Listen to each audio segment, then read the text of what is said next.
জিয়া রহমান এখানে এসে কিন্তু খাল খনন করছে, তারেক রহমান এখানে এসে কিন্তু খাল খনন করছে। আমি সেই জায়গাতে অবস্থান করতেছি, সেটা হলো চাঁদপুর জেলা সারাস্তি উয়ারুক।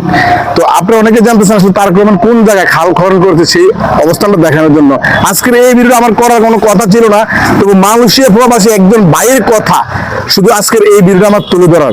দর্শক, এই জায়গাটাতে তারেক রহমান এসে কিন্তু এই খাল খনন করে গেছে। আপনারা দেখতেছেন এই যে খালটা, এই সেই খালটা বেড়িবাঁধ দেওয়া হয়েছে, পানি উঠে গেছে, পানি উঠার কারণে কিন্তু কালটা কিন্তু স্থগিত রয়েছে।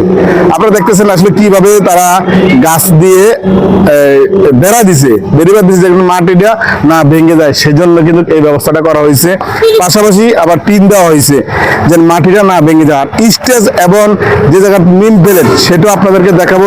তার আগে আপনারা আজকের এই ভিডিও যেখান থেকে দেখে থাকেন না কেন অবশ্যই শেয়ার করুন। চাঁদপুর এবং কোচবাসীর কাছে আমার একটাই রিকোয়েস্ট, আমি আপনাদের কৃতি সন্তান, আপনারা দয়া করে আজকের এই ভিডিও শেয়ার করে দিবেন, তাহলে সামনের দিকে আমরা ভিডিও আরো বানাতে সক্ষম হব।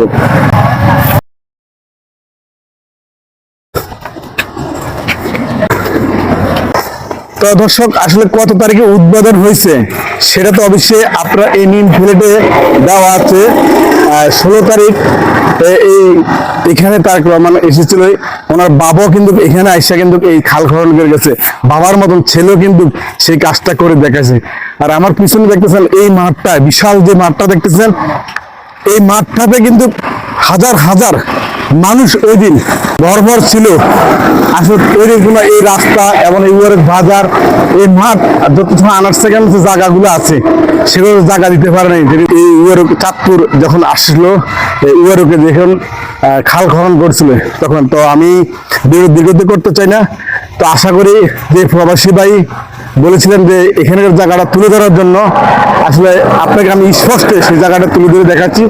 তো আজকের মতন ভিডিও এই পর্যন্ত, দেখা হবে পরবর্তী কোনো ভিডিওর মাঝে। ওকে, আল্লাহ হাফেজ।